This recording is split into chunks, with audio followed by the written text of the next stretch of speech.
How's it going, everyone? College Lefty, and in this video I'm going to be going over some of the content that SDS just released on the Friday update. And one of the cards in packs for set 7 headliners packs is going to be this Boggs. Definitely a good card all around. Diamond hitter, and then he will have gold fielding in the field, but all around solid fielder with 86, and then he has great vision, great contact. The next signature series card that is in the same pack is the Zack Greinke. Solid pitcher overall, will probably throw 97, 98 miles an hour with the really slow curveball and 70. Has solid per nines all the way throughout, and then the card can also hit a little bit. I'm going to be breaking down its hitting stats right now.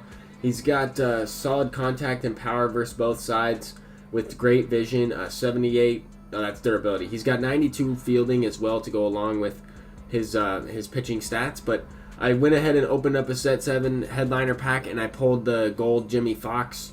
So I was unable to get a diamond card. I'm 0 for 4 on those headliner packs. But anyway, they also added this Matt Wieters in packs to the market as well. 88 overall Matt Wieters, switch hitting catcher, solid hitting stats versus lefties.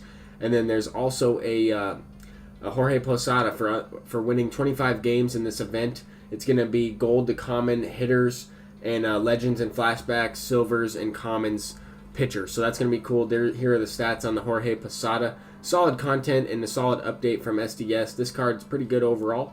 But let me go ahead and get into some Battle Royale. I am going to be playing this moment and probably going to be live streaming on Saturday as I'm just finishing up everything that I have to do with my student teaching and my teacher's portfolio and my master's degree in special education. I'll be turning in all that stuff today. And I will be hopefully live streaming tomorrow on Twitch, but I'm going to get some Battle Royale games in, a few of them at least, but this is the team I recently drafted. I have Roberto Osuna, Ken Giles, Aroldis Chapman, and Justin Wilson in the bullpen. Everybody else is pretty bad. Then I have, for hitters, I have Vladimir Guerrero, Frank Thomas. That gold Willie Stargell is my 3 hitter, and then I have Hunter Renfroe right behind him, Jonathan VR, Harrison Bader, Yadier Molina, and Cesar Hernandez. This opponent has a very good team as well. Frank Thomas, Eddie Matthews, Ian Kinsler, Asdrubal Cabrera, Ivan Rodriguez, Michael Brantley, George Springer, Michael Conforto, and Daniel Morse on the mound. I'm pitching with Shelby Miller, who's playing down on inside edge for this game. But we're playing at this minor league field. I think it's like Blue Iron Stadium or Blue River Stadium, something like that. But definitely a nice field. I like playing at these minor league fields, but much better than playing at the major league field. It's been a little bit since I've uploaded some clips of BR. I do like to play the mode a little bit, although I have a lot more success in ranked seasons playing full 9-inning games on the harder difficulty. I notice I struggle a little bit on all-star difficulty and the 3-inning games as well. If I'm not able to hit for a couple innings or a few outs in a row, and I get behind in the game early on, then that's when I usually lose games. I mean, the few games that I have lost in BR this year have been higher scoring games. It seems like I get into a slugfest with the opponents, and that's the way it can go sometimes. I mean, this particular team doesn't have the best bullpen. However, I do have a diamond in the bullpen. Not my favorite diamond to use in that Ken Giles, but he is definitely a usable card. I actually like using Roberto Osuna more than I like that Ken Giles, but that's who's pitching right now, and that pitch could have easily been sent out from Eddie Matthews. Luckily, he is able to hit it to left field, keep it in the yard, and Willie Stargell is able to make the grab.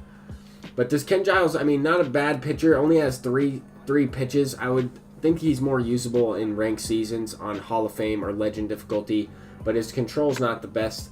There as Jonathan VR sends one into the outfield. I was looking for a pitch up in the zone. I finally got one. Struggling to hit a little bit in this one, so I only have a couple base hits and no runs scored so far. And that's kind of why I struggle in BR. I'm not able to score runs in every inning or use different guys each game.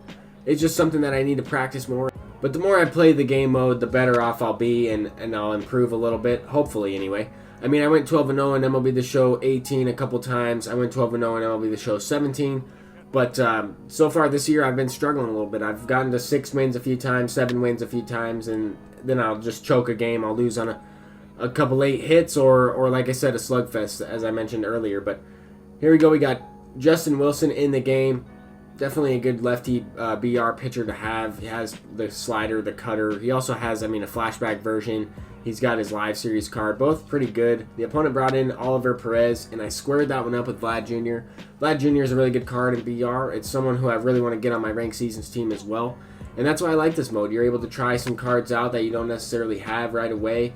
And I mean, like this new content, for example, I would like to try out that Wade Boggs. I'd like to try out maybe that Matt Wieters, Jorge Posada in BR before I even unlock those cards. But anyway, I'm going to Roberto Osuna, and this opponent has a chance to walk it off. I mean, bottom of the third inning, nobody out there. I messed up the throw. Second baseman, Cesar Hernandez with common fielding. I'm unable to make the play. It's going to cost me a base runner and a guy in scoring position. He's going to hit one into right field with Eddie Matthews. His runner is coming around to score, but then he does send him back to third base. Wise decision. I think he would have been gunned out by a mile there, but this opponent definitely has a chance to win this game. I mean, 1 out in the inning. It's not like I can load up the bases. They're already loaded. I got to pitch out of this jam. I need a double play ball or a fly ball to the infield. And luckily, I was able to jam the opponent, and he sends out that soft line drive to second base, and I kept the runner from scoring. I mean, that is the game-winning run, facing his Drupal Cabrera. His opponent had a pretty good eye. I mean, he was taking some pitches that were borderline strikes. He was only swinging at pitches over the middle of the plate, like that fastball up in the zone. Definitely could have won the game right there on that pitch. But now 0-2, I'm looking to expand the zone a little bit, and I was able to throw the pitch in the exact spot I was trying to, but he fouls it off. Now 0-2, I'm going with the cutter inside, and I jammed him up. That was one of the only pitches that he swung at that was inside off the plate. But now I have a chance to kind of break this game open. The first person to score, I feel like, is going to win this one, as Willie Stargell sends it into the outfield. I mean, if I score first, I put the pressure on him. If he scores, the game's over. So obviously, the next run is a pretty crucial run, but I have Hunter Renfroe up at the plate facing Jeff Samardzija out of the bullpen. Definitely a good budget card to use out of the bullpen because he does have the splitter, and splitter in years past has been one of the most effective, if not the most effective pitch in the game. But we have a 3-0 count. I figured he would go with a fastball in this situation. He does not. He throws a slider over the middle of the plate, and I sat on it.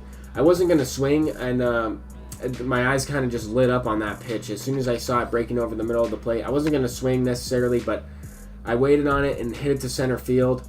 In the next half of the inning, I don't know what Willie Stargell's doing. I was trying to get behind that baseball, and he still got a weird animation there.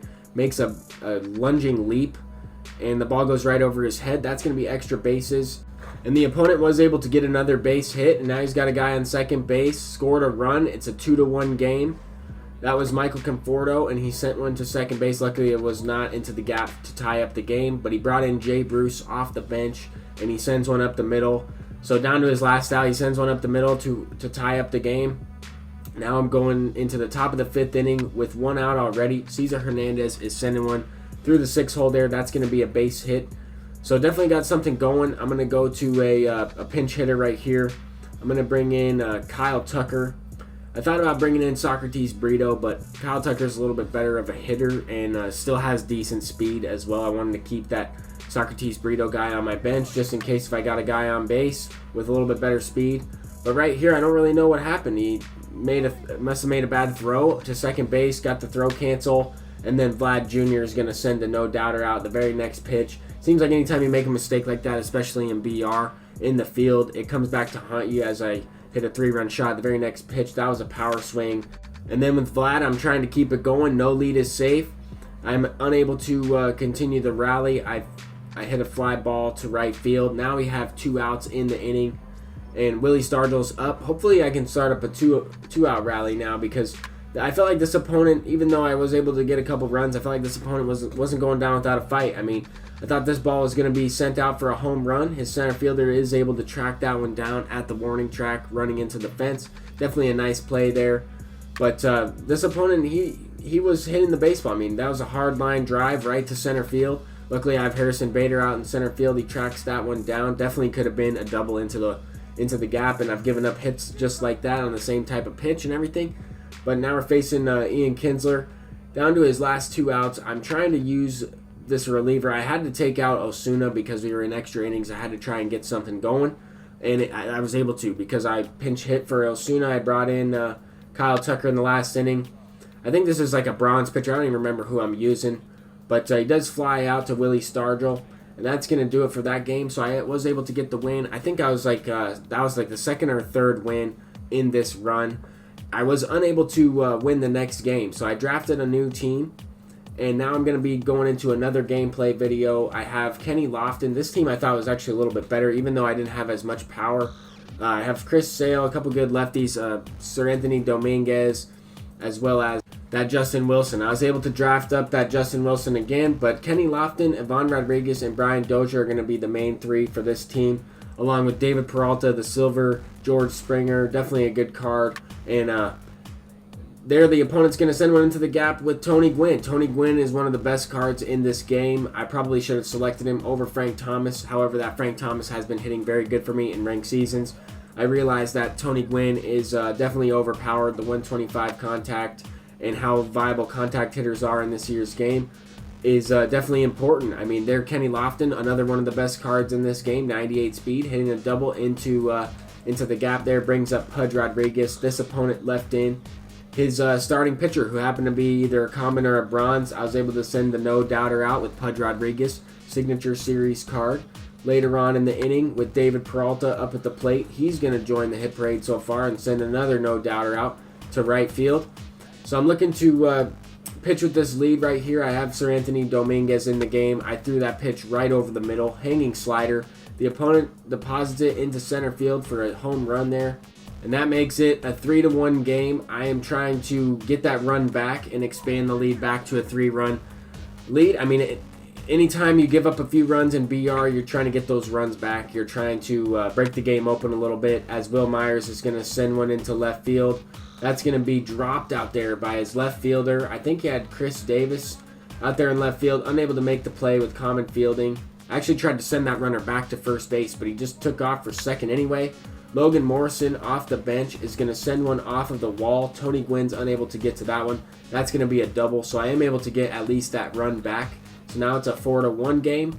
Anytime you score a run in BR, you're trying to put up a 0. That's just the general rule of baseball. As a pitcher, I used to pitch in college. Anytime my team would score a run, I'd try to go up or the next inning and try to put up a 0. I mean, try to have a dominant shutout inning. It just helps your offense get going.